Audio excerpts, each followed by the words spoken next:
Hello दोस्तों, आप सभी का स्वागत है मेरे यूट्यूब चैनल पे।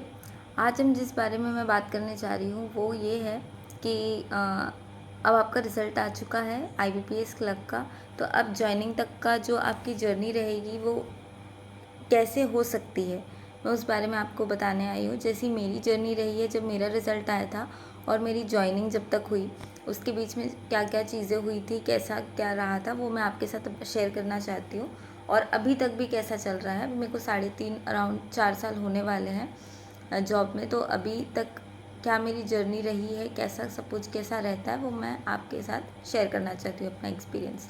तो सबसे पहले जब हमारा रिज़ल्ट आया था, इस बार तो रिज़ल्ट फिर भी जल्दी आ गया है मार्च में, हमेशा अप्रैल को में आता था रिज़ल्ट वैसे। तो 1 अप्रैल 2022 में मेरा रिज़ल्ट आया था, जो कि अनएक्सपेक्टेड था मेरे लिए। अनएक्सपेक्टेड मैं इसलिए कह रही हूँ कि जितनी बार मैंने जितने भी एग्ज़ाम्स में एक्सपेक्ट किया था कि मेरा हो जाएगा, उन एग्ज़ाम्स में मेरा नहीं हुआ। और इस एग्ज़ाम में मैं को ज़्यादा मतलब मैंने उम्मीद नहीं रखी थी। और जब मैं सुबह उठी थी, मैं उसका वो भी आपके साथ स्टोरी शेयर करती हूँ रिज़ल्ट की। जब मैं सुबह उठी 7:30-8 बजे उठी, तो मैंने यूट्यूब खोला, तो मैंने उसमें आ गए थे नोटिफिकेशन कि रिज़ल्ट आ चुका है। तो अब मेरी हिम्मत ही नहीं हो रही थी कि बिल्कुल भी कि मैं रिज़ल्ट देखूँ, बहुत डर लग रहा था।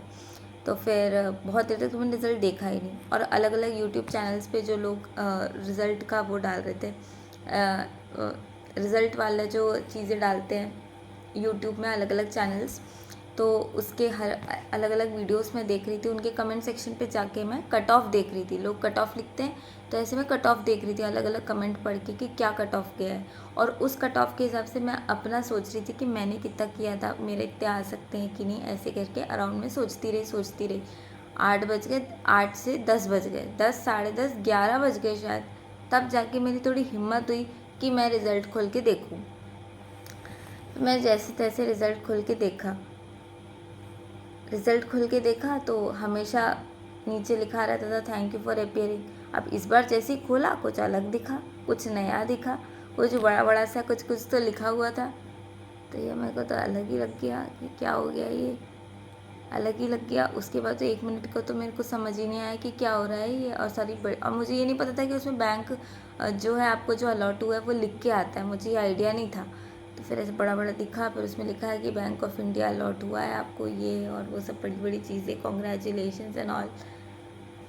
वो फीलिंग पता नहीं क्या फीलिंग थी, बस बहुत अच्छा था, बस इतना ही कह सकते कि बहुत अच्छी फीलिंग थी। और थोड़ी सी अजीब भी फीलिंग थी, थोड़ी इमोशनल भी हो गई थी मैं। घर वाले भी इमोशनल हो गए थे।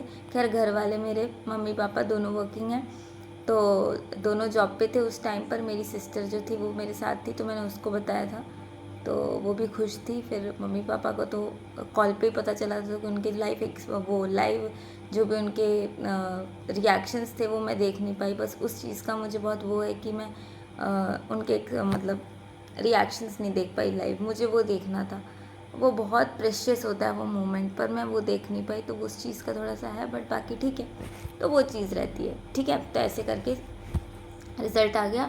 उसके बाद लगभग अप्रैल 1 को रिज़ल्ट आया था, और मिड मई के अराउंड शायद मेल आया था। मेल आ गया था डीवी के लिए।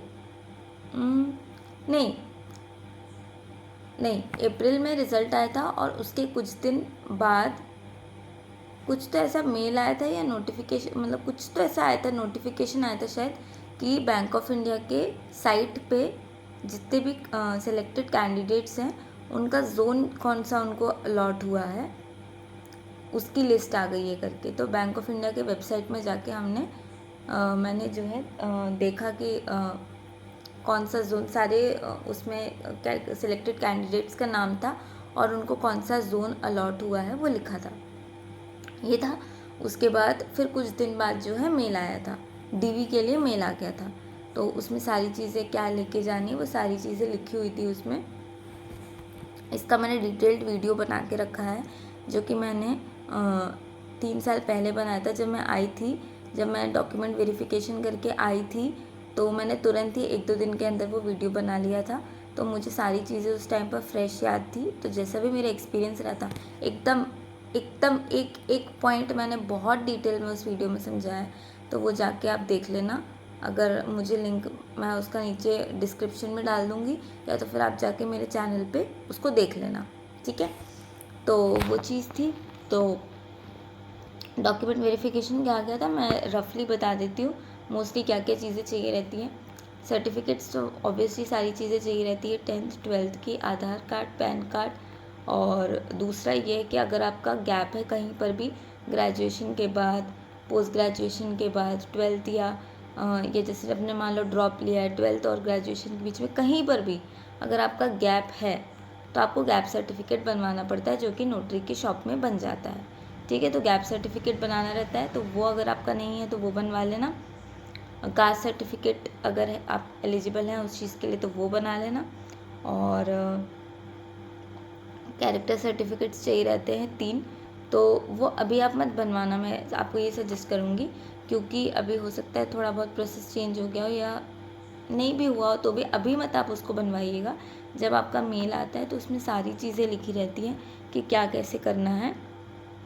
तो उसमें कैरेक्टर सर्टिफिकेट का भी लिखा रहता है कि किन 4-5 ऑप्शन रहते हैं उसमें, तो किन्हीं 3 में से आपको बनवाना रहता है, तो वो सारी आपका मेल में लिखा रहेगा, तो वो सारी चीज़ें रहेंगी, ठीक है। तो हम डॉक्यूमेंट वेरिफिकेशन के लिए गए, तो डॉक्यूमेंट वेरिफिकेशन हमारा उस दिन हुआ, और उसके साथ साथ हमारा मेडिकल भी हुआ। उन्होंने हमें बता दिया था कि कौन से हमको हॉस्पिटल जाना है, तो पास में ही था हॉस्पिटल, हम लोग वहाँ गए, हमारा सारा चेकअप हुआ, पूरा चेकअप होता है, ब्लड चेकअप, ब्लड टेस्ट होता है, यूरिन टेस्ट होता है, आपका ईसीजी होता है, आई टेस्ट होता है, सब कुछ होता है फुल, ठीक है, सब कुछ होता है। उसके बाद वापस आए हम लोग, और फिर बाकी हमारा डॉक्यूमेंट वेरिफिकेशन पूरा हो गया। 4-5 बजे तक हम फ्री हो गए थे, मतलब हम लोग फ्री हो गए थे, मतलब मैं फ्री हो गई थी, बाकी लोग और भी थे, लेट भी हुआ है लोगों को, पर मैं 4-5 बजे तक अराउंड फ्री हो गई थी, ठीक है। उसके बाद वो हो गया। उसके बाद अराउंड जून में मेल आया था कि आपको जून 14 या 15 को ऐसे कुछ आपको आना है वापस से जोनल ऑफिस में, रिपोर्ट करना है। वहाँ पर आपका जो है ब्रांच अलॉटमेंट होगा, या जो वो सारी चीज़ें होंगी, आपकी फॉर्मेलिटीज़ जो भी होती है वो होंगी, और आपको 20 जून को ज्वाइन करना है, ठीक है। तो जो उनका वो ब्रांच अलॉटमेंट था और ज्वाइनिंग था, उसके बीच में उन्होंने टाइम नहीं दिया था, तो ये आप भी इसमें प्रिपेयर रहना कि वो लोग बाद में टाइम नहीं देते, ठीक है। 3-4 दिन बस दिए थे और बोला था कि आपको ज्वाइन करना है, ठीक है। तो फिर हम लोग ने जल्दी जल्दी ज्वाइन किया, हम लोग गए, फिर ज्वाइन किया 20 जून को 2022 हमने ज्वाइन कर लिया, फिर ज्वाइन हो गया। उसके बाद फर्स्ट डे मेरा ब्रांच में, मैंने 20 जून को मैं गई, मैंने लंच के टाइम मतलब 2 बजे के अराउंड ज्वाइन किया था। वहाँ मेरी जो मैनेजर थी वो एक फ़ीमेल मैनेजर थी, मम्मी पापा और मेरी सिस्टर, हम सब लोग ही गए थे ज्वाइन करवाने, सब लोग मेरे को लेके गए थे। हाँ, तो मेरी जो पोस्टिंग मुझे मेरे घर से, मतलब मेरे होम टाउन से 200 किलोमीटर दूर मिली है, ठीक है, रूरल ब्रांच है। तो वहाँ पर हम लोग गए, ज्वाइनिंग हुई, उसके बाद 2 बजे अराउंड ज्वाइन किया था, और फिर शाम को आ गई थी 4-5 बजे, तो उस दिन तो ऐसे हुआ। उसके बाद फिर बस रूटीन स्टार्ट हो गया और अब तक चल रहा है। तो अच्छा है, मैं ये नहीं कहूँगी, मतलब देखो ऐसा है कि हमको लाइफ में जो भी मिला है उस चीज़ में ग्रेटफुल रहना चाहिए। तो मैं बहुत ग्रेटफुल हूँ इस जॉब के लिए कि मुझे ये मिला, तो बहुत अच्छा है। अप्स एंड डाउन्स तो हर करियर में, हर आपका करियर ना हो, आपकी खुद की पर्सनल लाइफ हो तो भी उसमें होता है, तो उसमें ऐसे कोई अलग से मैं आपको कुछ बताऊं तो वो तो कुछ नहीं है, वो तो अप्स एंड डाउन्स तो हर चीज़ में होता ही है। तो बाकी सब कुछ अच्छा है। तो ये मेरी जर्नी रही है, तो आपको भी मैं यही बोलूँगी कि आप कुछ टेंशन मत लेना, स्ट्रेस मत लेना, बस इतना सोच के रखना, इतना मन को प्रिपेयर करके चलना कि आपको पोस्टिंग कहीं भी मिल सकती है। बस ये मत सोच के चलना कि मेरे घर के पास में मुझे मिल जाएगी, वो आपका लक है, अगर आपको मिल गई, जैसी भी आपकी वैकेंसी रहती है, सारी चीज़ें रहती है, उस पर डिपेंड करता है कि आपको कहाँ क्या मिलेगा। तो उस पर आप ज़्यादा एक्सपेक्टेशंस लेके मत चलना, बस इतना है और जब आपका डीवी हो जाए, सारी चीज़ें हो जाए, तो थोड़ा सा प्रिपेयर होके चलना कि जब आपको फाइनल ब्रांच अलॉटमेंट के लिए बुलाएंगे तो उसके बाद आपको ब्रांच ज्वाइन करने के बीच में जो है टाइम गैप ज़्यादा नहीं मिलेगा, तो उस चीज़ के लिए आप रेडी रहना। बाकी सारी चीज़ें बहुत अच्छी हैं। आप यहाँ तक आए हो, आपने एग्ज़ाम क्लियर किया है और अब आप भीड़ से हटके हो। जो लोग एग्ज़ाम देने जा रहे हैं, जो इतनी लंबी लंबी लाइन लगती है, आपको भी पता होगा, हर सेंटर में सेम ही रहता है, इतनी लंबी लाइनें लगी रहती हैं एग्ज़ाम्स में। तो अब आप उसमें से छट गए हो, आप क्लियर्ड कैंडिडेट्स हो, अब आप भीड़ का हिस्सा नहीं हो। तो इस चीज़ का आप बहुत ग्रैटिट्यूड रखो, ग्रेटफुल रहो, और सब कुछ बहुत बढ़िया है। ठीक है, तो इस वीडियो में इतना ही। अब आपको कोई भी अगर अब सजेशंस देना है, आप मुझे सजेस्ट करिएगा कि नेक्स्ट वीडियो में किस टॉपिक पर बनाऊँ, है ना।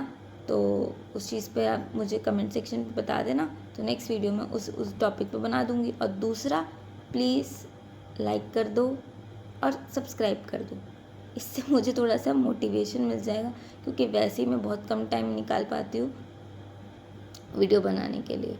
और अभी भी मैं जो वीडियो बना रही हूँ वो 12:30 हो रहे हैं अभी रात के। अभी मेरा मन किया बनाने का, तो मैंने सोचा चलो वीडियो बना लेते।